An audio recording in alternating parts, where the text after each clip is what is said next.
Alors, je suis aujourd'hui avec Albert Catoyot, le président de l'association des commerçants du village, avec qui on va parler du commerce à Vitrolles. Bonjour. Bonjour. Alors, Bonjour. le commerce à Vitrolles, puisque vous êtes le président de l'association des commerçants, ça ressemble à quoi aujourd'hui? Ça ressemble à... Enfin, ce fut un départ en fanfare, dans le sens où nous avons donc, pour une première fois organisé en fait, une foire bio et nature se déroulant au Parc Gonel, donc qui a permis un peu de relancer un peu la machine, puisque suite au départ de M. Solari, qui est anciennement donc, coiffeur au village, donc, qui avait créé l'association Dynamique Village, avec l'ensemble des commerçants du secteur, avait permis notamment la création de la médiévale, qui est l'un des événements forts de la ville de Vitrolles, et qui a permis aussi de lancer, qui était dans le mouvement justement pour le marché de Noël. Donc suite à ce départ-là, le poste entre guillemets donc, restait vacant, dans le sens où le peu de commerçants qui sont restés au village se plaignaient de manque d'activité, d'animation de festivités, ainsi que l'ensemble des riverains. Et donc je suis arrivé en fait exactement, donc j'ai débuté les travaux février-mars 2016. J'ai tout de suite donc, rencontré plusieurs intervenants, que ce soit commerçants ou même riverains, pour essayer de voir un peu discuter, parce que je suis de Vitrolles quand même depuis 1983, donc j'ai pu voir un peu l'évolution des choses. Je suis venu habiter au village donc, à 3 reprises, donc ça m'a permis un peu de discuter avec les personnes que je connaissais au préalable. Et de là, donc, on a commencé un petit peu à se réunir, suite à une réunion en fait, avec monsieur le maire et pas mal d'élus, pour, on va dire, la continuité de la médiévale qui s'est terminée, la dernière édition, et je crois que si je ne me trompe pas, c'était en 2015. Et pourquoi elle n'a pas été renouvelée? Parce que M. Soloré est parti, que je pense que la mairie n'a pas voulu reprendre le flambeau derrière, parce que bon, c'est quand même lourd à gérer. Puis bon, je pense aussi que c'est pas trop le rôle de la mairie de créer des éléments de ce type. C'est plutôt le rôle donc, des commerçants, riverains et associations donc, de permettre le bon fonctionnement, le bon déroulement de l'activité. Et donc suite à une grosse réunion qui a eu lieu, on a décidé de se réunir, on était environ une quinzaine. Et ça partait un peu dans tous les sens, médiéval, partir un peu au-dessus, années 1900, on ne savait plus trop. Et malheureusement, quand il est venu sur la table, on va dire l'élément crucial de l'événement, qui est l'occurrence, qui est le temps et surtout l'argent, les gens commencent à prendre peur parce qu'effectivement, c'est des budgets qui commencent à être colossaux, à notre niveau à nous, bien entendu. Donc j'ai décidé de mettre un terme à ces réunions pour directement créer l'association Action Village. Et de là, partir sur des bases un peu plus simples, plus facilement réalisables, sans pour autant demander donc, des budgets à la mairie, parce que mon but à moi, sachant pertinemment que les finances de la ville ne sont pas au beau fixe, de par un manque de budget, par des attributions qui ne sont plus, et on connaît très bien l'état de la ville à l'actuel sur le plan des finances, on se disait en gros tout soit financé. Quoi. Donc, association raisonnable qui ne demande pas d'argent à la mairie, mais pourtant, il y a un plan qui existe d'aide pour les commerces. Oui, effectivement, qui s'appelle le plan FISAC, qui se monte à hauteur, pour ne pas dire de bêtises, je me souviens plus, c'est 340 000 euros, 420 000 euros hors taxe, après la tranche, bon, plusieurs centaines de milliers d'euros, qui a été présenté, donc, qui a débuté, si je ne me trompe pas, en 2014, par un premier plan. Là, donc, nous avons été conviés pour d'autres réunions donc, avec monsieur le maire ainsi que monsieur Claude Michel, donc, le nouvel élu au commerce, pour nous expliquer un peu la chose. Là, ce qui se passe, c'est qu'en ce moment, donc, alors, il faut savoir que ce plan n'est pas attribué à l'ensemble des associations. En fait, c'est une association qui est inscrite au niveau du registre, qui est donc l'intermédiaire direct pour l'obtention de la somme, voilà, donc subvention, et qui, le problème qu'il y a, c'est que, en fait, ce n'est pas les associations qui proposent des animations et en fonction de telles, donc on attribue des budgets, c'est qu'en fait, il y a un cahier des charges où sont énumérées l'ensemble des activités compatibles pour obtenir des subventions du plan FISAC. Et ce qui à l'heure actuelle peut poser problème, puisque ça ne rentre plus trop dans le cadre des nouveautés, de ce que souhaite obtenir l'ensemble des commerçants de Vitrolles. Mais qui écrit le cahier des charges? Alors ça, je ne m'avancerai pas, mais je crois que c'est donc c'est avec l'ancienne présidente de l'association Vie et Commerce, en collaboration avec la mairie et le conseil départemental justement qui fixe en fonction donc des besoins le cahier des charges pour obtenir la subvention. Il y a une association qui gère les fonds et qui redistribue aux associations en fonction de ce que vous voulez faire. Bien compris. Alors en fait, il faut, pour obtenir ces subventions, c'est quand même un peu le... Enfin, moi je pense, même si c'est très bien, mais c'est quand même une usine à gaz pour moi, c'est qu'en fait, il faut donc certes créer l'animation, que ça rentre bien, fait l'activité, que ça rentre bien dans le cadre du cahier des charges du plan FISAC. Là où les associations font l'avance de l'ensemble des fonds nécessaires, au bon déroulement de l'activité. Et de là, après, il faut prouver, bien sûr, que l'activité, que l'animation a eu lieu, faire des demandes de papier, enfin, un tas de papiers, pour obtenir le remboursement des frais en fonction du montant attribué par rapport à l'animation, qu'on puisse être remboursé derrière. Et à Vitrolles, ça se passe comment, donc, ces remboursements de frais? Ben, je ne peux pas vous le dire parce que pour le moment, j'ai jamais pu en fait, faire une demande.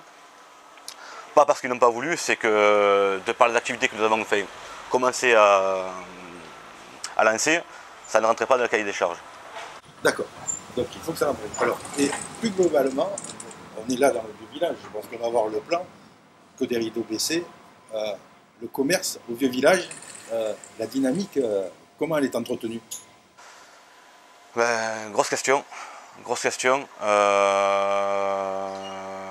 De façon claire, ayant pu voir l'évolution des commerces du village en l'occurrence, mais aussi d'autres quartiers comme les Pêchiades d'où je suis issu, du Lioral, de la Frescoule, de Font-Blanche, surtout du centre urbain.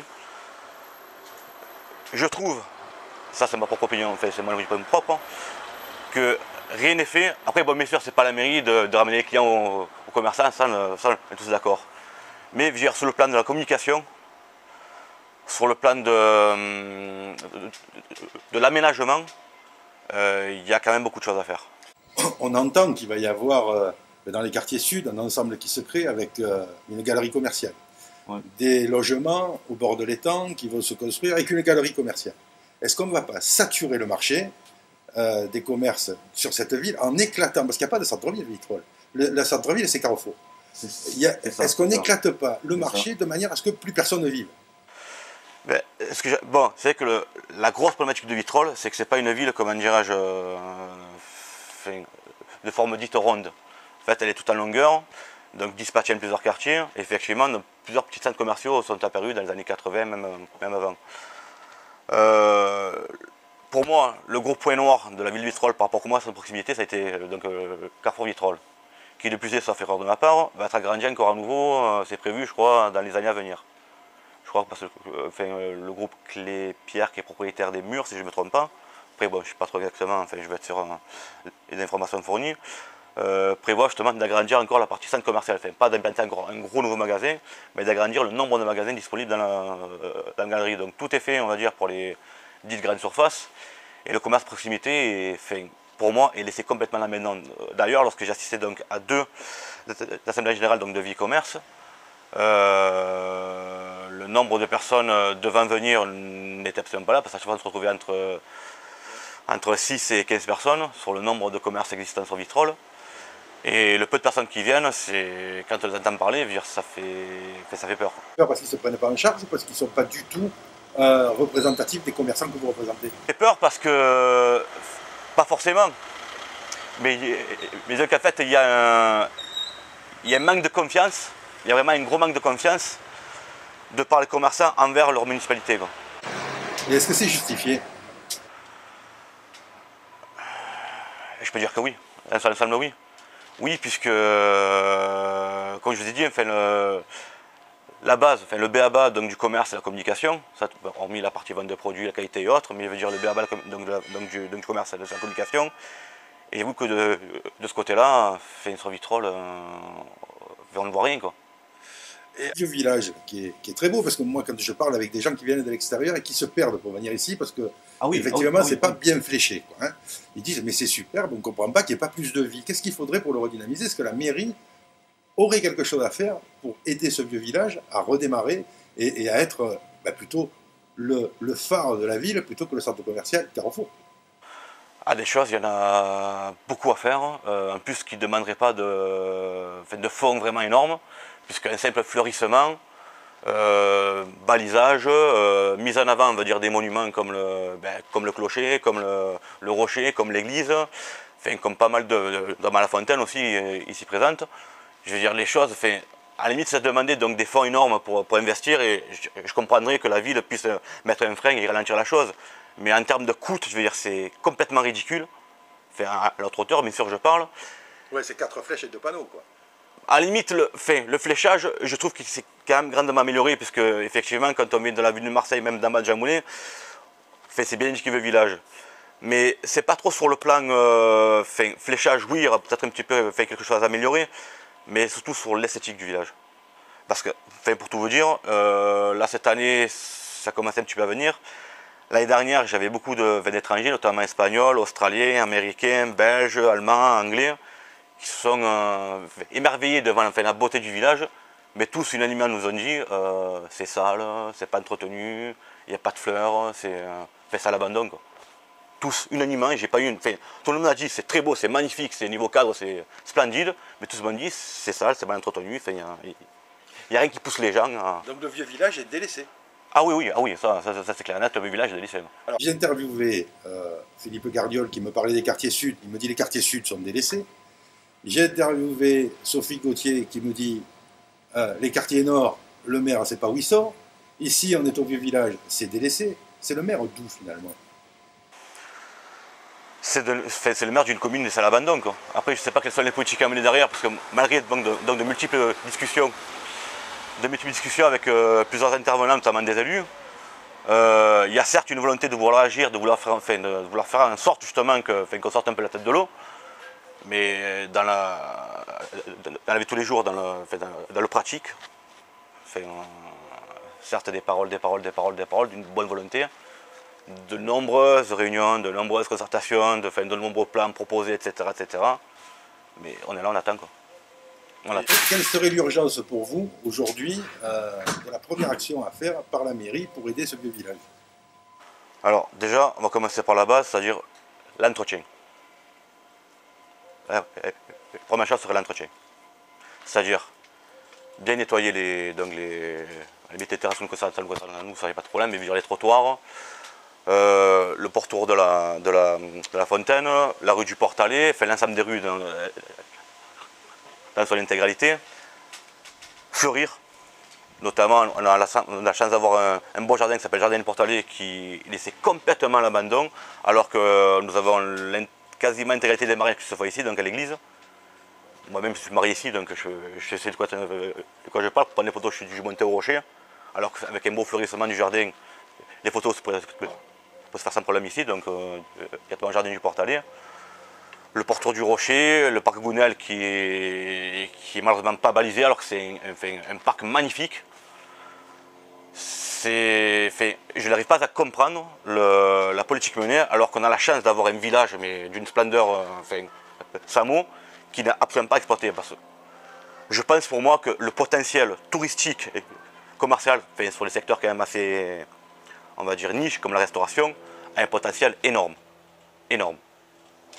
Mais je ne comprends pas pourquoi la mairie ne veut pas y mettre la main une fois pour toutes, faire ce qu'il y a à faire, ne plus en parler et permettre aux gens de venir, de visiter Vitrolles, qui pour moi est le vrai Vitrolles, pas le béton armé comme un peu de partout. Il y en a de plus en plus du béton armé.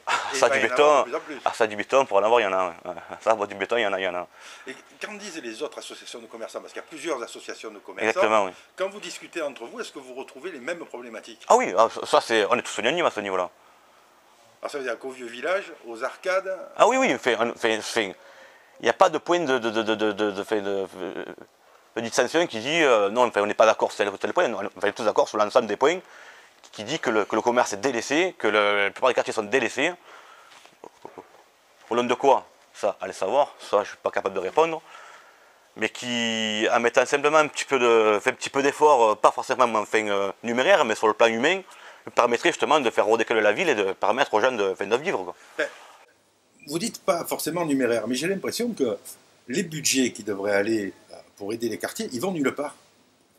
Qu'est-ce qu'on fait de ces fonds? Je sais pas. Pour vous dire honnêtement, je ne sais pas où ils vont, je ne sais pas si réellement ils ont été votés, enfin, je ne sais pas où est-ce qu'ils vont, quoi. Il n'y a pas pour moi d'acte comme. Enfin, oui, certes, il y a eu la médiathèque au niveau des Pins, c'est que la place de la Liberté est magnifique, ça, il n'y a pas de. Ça, il y a rien à dire. Nous avons eu aussi la chance d'avoir la salle Guy Gobineau, qui maintenant permet d'avoir un espace de concert, d'animation être vraiment magnifique. Mais remis ça. Enfin voilà, ça s'arrête là, quoi. Certes, on va avoir la chance d'avoir une belle avenue de Marseille, qui quand même a empiété sur le. Enfin, était certes nécessaire, mais a fait quand même du mal au commerce du village, puisque les gens partaient directement en promonté, là il fallait prendre tout un chemin avec feu rouge, rond-point, enfin tout ce qu'il y a avec, bon bref. Donc, ah oui, les ronds-points, ça lui plaît. Ouais. Ça, les ronds-points, pour en avoir, il y en a. Et surtout, ce qui commence vraiment à nous chagriner, pour rester poli, notamment l'ensemble des riverains, c'est les feux rouges, quoi. Parce que ça, les feux rouges. Enfin, je vais voir ça à Nîmes, d'où est issue ma femme, des feux rouges partout, même dans les ronds-points. Je pensais que ça resterait que sur Nîmes. Mais maintenant, Vitrolles en fait autant. Donc, d'ailleurs, je ne vois pas trop l'intérêt. Bon, certes, il y a l'histoire du Zanibus, pour avoir des voies prioritaires, donc notamment rentrer prioritairement dans les ronds-points. Après, sur l'ensemble quasiment toutes les routes de Marseille, les axes principaux de Vitrolles, je n'ai pas trop l'intérêt. Là, ils vont rajouter des ronds-points entre le rond-point de l'aéroport et le rond-point du Baou, là. Oui. Mais on va se retrouver dans la même problématique que Marignane. Il y a des ronds-points partout, mais ça ne circule pas. Ça, des embouteillages, c'est sûr qu'il va y en avoir. Ça, c'est sûr qu'il va y en avoir et de plus en plus. Et notamment de par la construction. Et ce qui peut poser à terme, enfin à moyen terme ou même long terme, le problème, c'est aussi par rapport au commerce. Parce que les gens, c'est clair que s'il y a des embouteillages de partout, ils ont vraiment envie de se déplacer pour aller, je sais pas, acheter le pain, acheter du fromage, acheter peu importe le produit qu'ils souhaitent prendre, mais pour mettre un quart d'heure pour faire 1,5 km, je vois pas trop l'intérêt, quoi. Parce que ici, je pense qu'au niveau du béton, il ne va pas trop avoir la place d'en mettre, mais dans des endroits comme le quartier des Vignettes et le quartier de la Gare, par exemple, il va rajouter, avec ses 650 logements, selon les statistiques INSEE, ça on peut le trouver sur Internet, 890 voitures. Dans un endroit qui ne circule déjà pas. Alors, Vitrolles va être un énorme embouteillage, et effectivement, quand on va vouloir venir manger une pizza, on va avoir du mal à arriver chez nous, quoi. Ah ben ça, c'est ce qui se passe déjà, ne serait-ce que par rapport aux travaux de l'avenue de Marseille, quoi. Entre la sortie de la zone des Estroublans et de l'Anjoli, plus derrière, donc les personnes donc, travaillant sur le portour du centre urbain et les personnes extérieures, plus le lycée Mendès France, bien entendu, ou même, donc c'est des lycéens qui, pas tous, mais pas mal ont déjà la voiture, je veux dire, c'est infernal. C'est simple, de 7h30 jusqu'à 10h et de 11h30 jusqu'à 14h, après donc le soir de 17h jusqu'à 19h, c'est Marseille. C'est la Canebière, quoi. Ah oui, on peut mettre, pour descendre l'ex-nationale 113, entre la sortie de l'autoroute et le rond-point du Baou, on peut mettre jusqu'à 45 minutes. Ah oui, moi je fais pire encore. Ah, je fais pire parce que, avant de revenir au village, en tant qu'habitant je parle, donc j'habitais au Baïs, la route était très longue. La route était très longue. Vous, association de commerçants, si vous deviez demander quelque chose au maire, profitez, regardez la caméra, parce que je sais qu'il regarde. Qu'est-ce que vous lui demanderiez là tout de suite? Alors, comme j'ai déjà donc, demandé et proposé, parce que malgré tout, et je tiens d'ailleurs à la saluer, s'il y a bien une personne au sein de la mairie, et notamment au sein du service donc, de la vie économique de la ville de Vitrolles, qui est vraiment présente, qui écoute, qui essaye à son niveau de faire le nécessaire pour nous aider, c'est Madame Sylvie Giraud. Et elle n'est pas écoutée. Elle essaie de faire son mieux quand elle vient, parce qu'elle ne sait pas souvent. Quand on l'appelle, elle est toujours disponible, elle écoute, elle entend les problèmes, elle essaie de se dépatouiller comme elle peut, mais malheureusement elle n'a pas les mains sur tout, donc ce qui fait qu'elle essaie tant bien que mal et en fonction de... Bon, vous avez sûrement une analyse de qu'est-ce qui bloque. Qu'est-ce qui bloque? Elle vous entend, elle remonte et il n'y a rien qui se passe. Où c'est que ça bloque? Je ne sais pas. Est-ce que ça vient du directeur de service? Est-ce que ça vient des élus? Est-ce que ça vient du maire en lui-même? Je n'ai pas d'éléments probants prouvant ou affirmant justement qu'il y a un problème de gestion à ce niveau-là.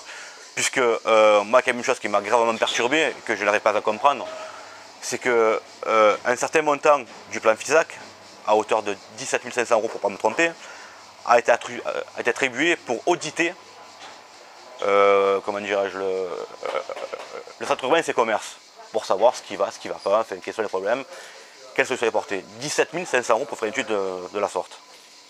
Quel intérêt? Et qui a fait cet audit?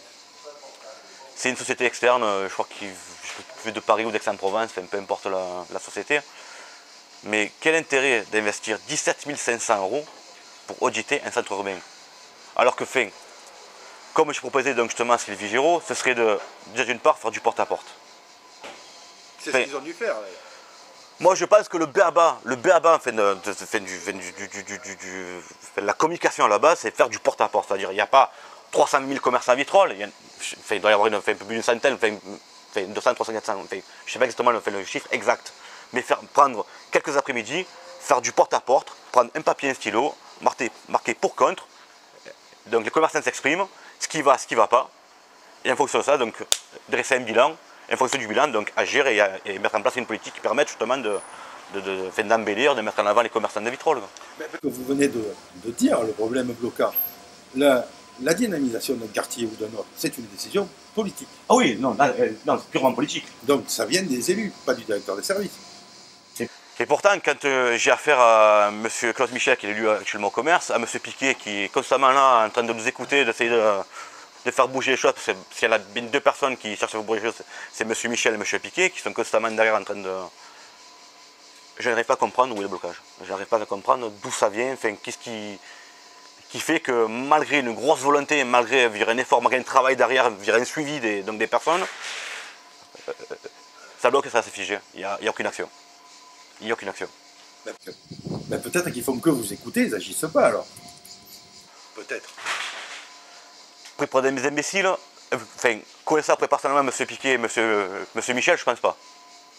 Parce que c'est vraiment une personne, je veux dire, vitrolée déjà à la base, intéressée par le vitrol, intéressée par les commerces, et qui cherche à faire bouger les choses. De leur propre initiative, je suis sûr que non. Après, d'où vient le problème, ça c'est toujours pareil. Ça ne sera jamais. C'est le chef alors? Le chef ou les sous-chefs, ou peu importe la personne, mais on n'avance pas. Et pourtant, une solution, il y en a. Pourtant, une solution, il y en a, comme je l'ai expliqué, il y en a pas mal. Et des simples solutions. Par exemple, là, pour le plan FISAC, au départ, en 2014, il était prévu d'investir 40 000 € pour un portail commerçant, enfin, donc sur Internet, un site Internet, donc un portail sur le commerçant de la ville. 40 000 €? 40 000 € pour créer un site Internet représentant les commerçants de la ville d'Vitrolles. 40 000 €. En plus, ça tombe bien, puisque étant pendant 15 ans, ayant été pendant 15 ans administrateur réseau, donc je connais très bien un peu les prix le travail à accomplir pour créer ce type de site. Maintenant, avec comment dirais-je, la facilité donc des CMS, qui est des portails déjà préconçus, je veux dire, balancer 40 000 € aussi pour ça, apparemment j'ai appris tout récemment que c'est tombé à 20 000 €, avec, merci, une maintenance de 2 ans sur le site, ou super sympa pour 20 000 €, il n'y a pas lieu d'être. Une simple chose à faire. Enfin, moi je voudrais ça à mon niveau. Moi, on a la chance d'avoir un journal qui est un bimensuel, si je ne me trompe pas, qui serait bien de mettre à l'avant, c'est-à-dire, je sais pas, avec tous les commerçants qu'il y a, prendre 2 pages et faire une présentation de chaque commerce. C'est-à-dire, donc, on a le temps d'avoir de revenir, parce que c'est pas mal de commerces, et je sais pas, faire tous les 2 mois, prendre 3-4 commerçants et en faire une présentation. Même si vous devez participer, on peut dire. Oui, à la limite, vous participez, oui, bien sûr, s'il faut aider pour s'il y a 400 commerçants, 50 € chacun. Voilà, c'est rien ça. 50 € chacun par 400, c'est rien. Ça paye la pagination et ça paye toute la création. Exactement. Exactement. S'il faut comprendre, ce n'est pas les commerçants qui n'ont pas envie d'investir dans la com, ou peu importe le moyen qui permettra de se mettre en avant, c'est une réelle défiance envers la politique menée par la ville pour les commerces. Les commerçants aussi, ils vont réfléchir avant de voter aux prochaines municipales. Ah, ça c'est sûr. En plus, est-ce que j'ai la chance, de par le fait que je suis à Vitrolles depuis plus de 35 ans, que je connais pas mal de monde, je discute avec beaucoup de monde et tous unanimement me disent Vitrolles, ça va de plus en plus mal, enfin, sur un plan d'ordre général. Et croyez-moi qu'en 2020, il va y avoir, je pense, de grosses surprises. De grosses surprises, parce que déjà, vraiment, dans la mesure où il a perdu les départementales, où le candidat qu'il a soutenu, ou la candidate qu'il a soutenue, a été bien battue aux législatives. Et où la liste sur laquelle il était au régional n'a pas fait un gros score. Je pense que ce ne sera pas une surprise s'il est battu au municipal. Je pense aussi. Je pense aussi. Mais je pense aussi qu'il serait temps qu'il se réveille et qui comment dirais-je, et qui mette en avant, donc s'active un peu sur tout ce qu'il a dit donc, durant de multiples réunions, face à des commerçants, face à des présidents d'associations, puisque beaucoup de choses ont été dites, ont été mises en avant, notamment comment dirais-je, la réfection de la place de l'Air. Enfin, en fait, c'est en 3 étapes, la place de l'Air, le parc Gounel avec l'école des filles, puis l'île de la Poste. C'est-à-dire en faisant une place magnifique, modifier ou pas le jeu de boules, peu importe, mais voilà, c'est-à-dire refaire intégralement la place de l'Air. Et ce qui m'a choqué pendant la concertation, c'est qu'ils voulaient en plus implanter des commerces. Avant d'implanter de nouveaux commerces, c'est-à-dire qu'on remplisse les locaux vides, avant d'en créer d'autres. Oui, c'est comme avant de construire des bâtiments neufs, faisons la réflexion de ceux qui ne sont plus en état. Exactement. Et moi, pour moi, c'est une genre de réflexion qui n'a pas lieu d'être. Donc implanter des commerces, ça veut dire donner encore des permis de construire. Encore et toujours. Il y a un problème avec ça, non? Quand je vois ce que c'est en train de devenir, oui, c'est une ville béton. Quoi. Pour moi, oui, effectivement, c'est une ville béton. Après, je veux dire, si ça construit, mais que derrière, les infrastructures suivent derrière, ça grossit. Malheureusement, c'est le devenir de toute ville, mais de manière intelligente. Mais quand on voit ce qui se passe, notamment, comme a énoncé Sophie, pour les vignettes, ouf, ça fait peur. Quoi. Alors, tout le monde est d'accord là-dessus, sur le fait que ça fait peur, que le projet est démesuré, que ça va embouteiller et déséquilibrer socialement un quartier, et il n'y a que le maire qui n'est pas d'accord, et comme c'est le maire, il donne les permis. Et il modifie le PLU pour permettre de construire. Continuer à construire, qu'est-ce que vous voulez faire? Hormis y aller, comme l'a fait Sophie, comme fait donc plusieurs membres d'association, mais qu'est-ce que vous voulez faire? Il faut se poser des questions sur la motivation de ces permis de construire.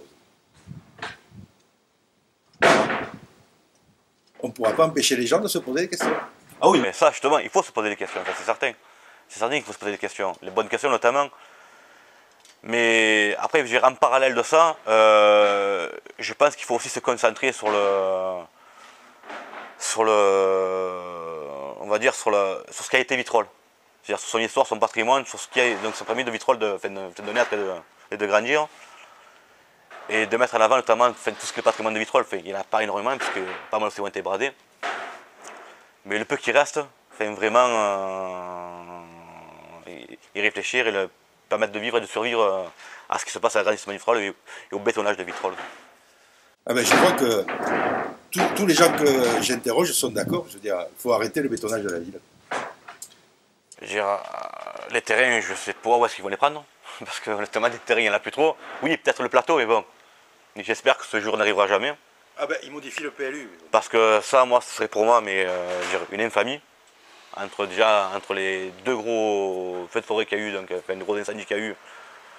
Si maintenant ça mise à baisser le plateau, pour moi Vitrolles, il faut que je parte. Quoi. Parce que là c'est le poumon de Vitrolles, c'est la nature de Vitrolles qui partirait comme ça du bétonnage. Et moi, pour moi, ce serait